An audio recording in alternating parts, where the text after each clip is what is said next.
Olá amigos, tudo bem? Espero que sim. Bem-vindos a mais um vídeo do canal. O meu nome é Miguel, eu sou um super fã do Brasil. É isso mesmo, e hoje vamos mesmo falar aí do Brasil. Um vídeo curto, 5 países extintos que surgiram no Brasil. É esse o tema de hoje. É um vídeo do Plano Piloto. Se você não conhece o canal Plano Piloto, eu sigo já há bastante tempo.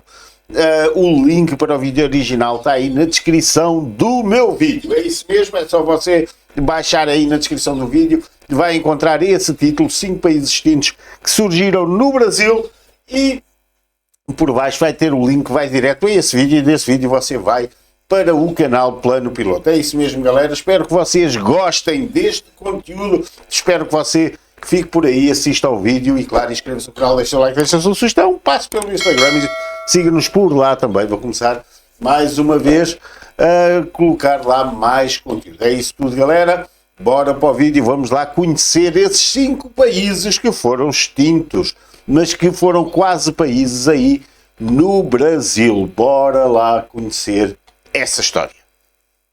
Em 1893, um cara lá dos Estados Unidos estava navegando indo para a Índia, quando se deparou com uma ilha. Aí, de acordo com a pesquisa que ele fez lá, ele viu que ninguém clamava aquela ilha. Então ele teve a brilhante ideia de clamar para ele mesmo e criar o seu próprio país, o Principado de Trinidade, com ele como ditador militar príncipe do país.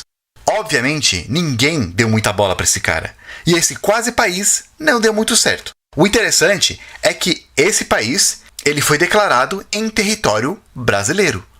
Pois é, essa ilha faz parte do Brasil. E esse é um exemplo de um país, ou quase país, que foi criado em território brasileiro. Mas tem bem mais. Então aqui vai 5 países, ou quase países, que provavelmente você não conhece e surgiram aqui no Brasil e não deram muito certo. Vamos ver se você conhece todos. E fica até o final porque o último é um dos meus favoritos.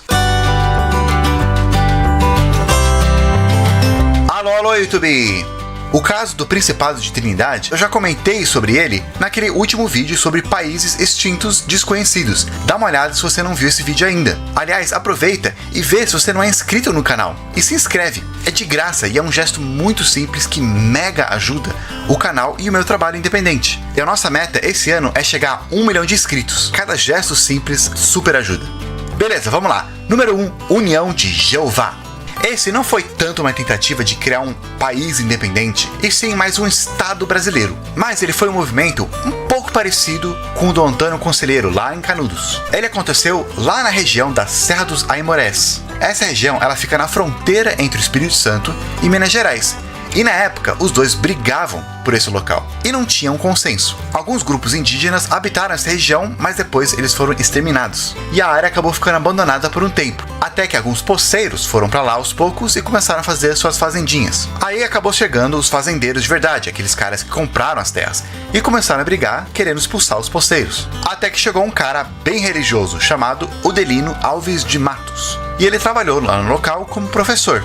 Ele acabou se aliando com os poceiros e tinha a ideia de distribuir a terra entre eles. Como o local era meio abandonado, também não era claro quem que você tinha que ir para reclamar e resolver os problemas. Frustrado, o Udelino decidiu criar um outro estado, o Estado União de Jeová. Tinha até uma sede lá numa fazenda. Esse movimento criou uma comunidade religiosa meio independente, que lembra bastante, como eu falei, da Guerra do Canudos, que merecia estar nessa lista aqui, só não coloquei porque é bem conhecido.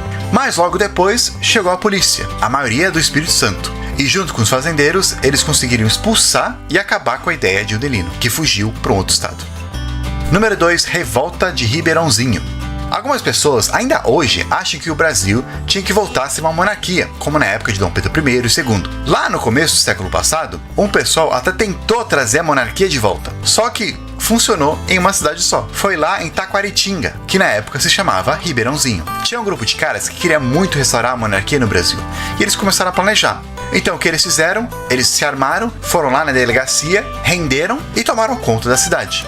Foi então que eles declararam a monarquia do Brasil, com Dom Luís de Orleans de Bragança como imperador. A ideia era fazer com que outras cidades em voltas também aderissem a esse movimento e tomassem conta da cidade. Aí ia crescendo aos poucos, até realmente restaurar a monarquia.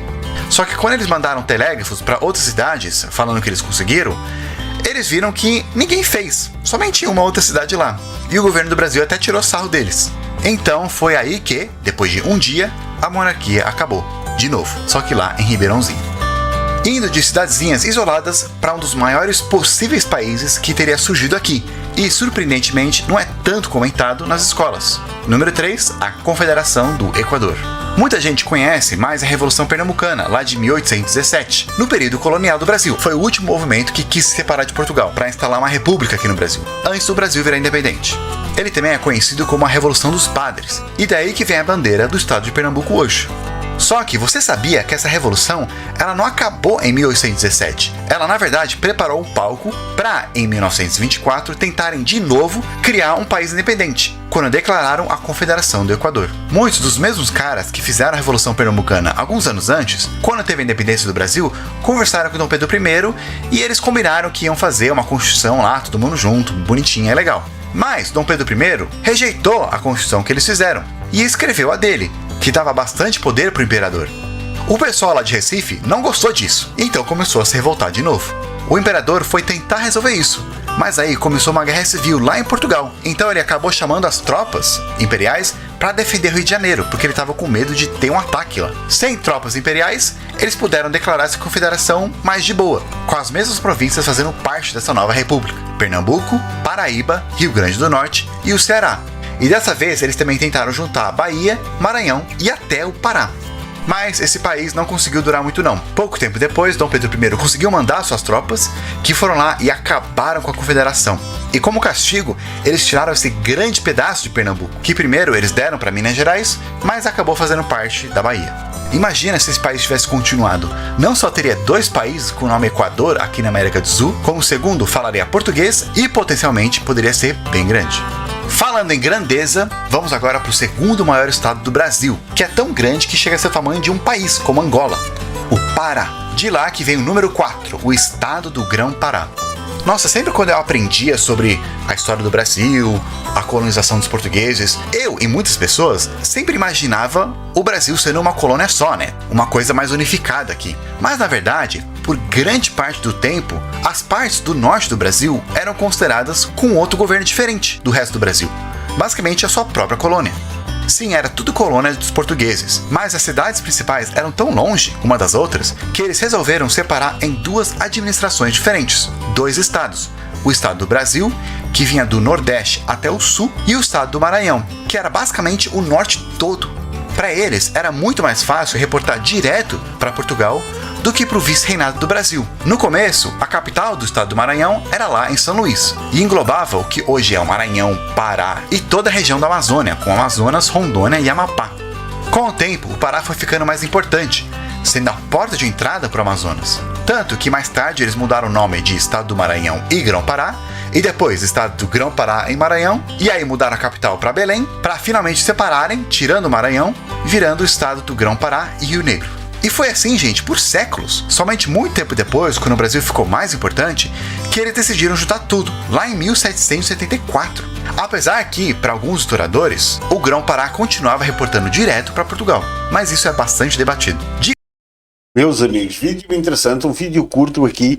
Eu nem tenho estado a interromper, porque isto tudo para mim é novidade, é tudo história do Brasil e é muito, muito interessante. Espero que vocês estejam a gostar. É assim, eu gostaria de opinar mais um pouco aqui sobre este assunto, mas não tenho matéria, não tenho dados nenhuns que me ajudem aqui a dizer seja o que for. Mas é muito interessante como as coisas foram ali se tornando unificadas, não independentes, mas sim começarem tudo a ser unificado. Grandes feitos no Brasil a tentarem separar esse grande país, e eu às vezes tenho aqui algumas discussões entre aspas, assim, bate-papo com alguns brasileiros sobre o Brasil e sobre lá essas descobertas e essas coisas todas. Quando chegaram os portugueses ao Brasil, muitos brasileiros têm o Brasil como ele é hoje, com a dimensão e com o formato que ele é hoje. Quando Portugal ou os portugueses chegaram aí e houve essas guerras e muita gente entrou e saiu aí de outras nacionalidades, o Brasil simplesmente era uma coisa diferente porque não havia, como é que eu hei de dizer, não havia aí essas fronteiras com os outros países. Havia países que entravam, que tomavam terreno dos brasileiros ou do Brasil, depois iam lá os portugueses ou outras nações, voltavam a conquistar aquele bocado, até que se definiu a dimensão do Brasil, o Brasil como país. Mas quando os portugueses chegaram aí, o Brasil não era nada disto e provavelmente se não fosse aí os portugueses, não é eu a puxar aqui a glória aos portugueses, nada disso, talvez se não fossem os portugueses quererem tanto ficar com essas terras e coisa, é que, pronto, se não fossem os portugueses, o Brasil provavelmente seria 4 ou 5 países diferentes, um pequeno país a falar português, outro a falar espanhol, outro a falar francês, outro a falar sei lá o quê. Tudo isso aí seriam muitos países pequenos, se calhar mais pequenos do que alguns até da América do Sul. Por isso, os portugueses acho que tiveram um papel importante para o Brasil ter a dimensão que tem hoje, pelo menos nisso.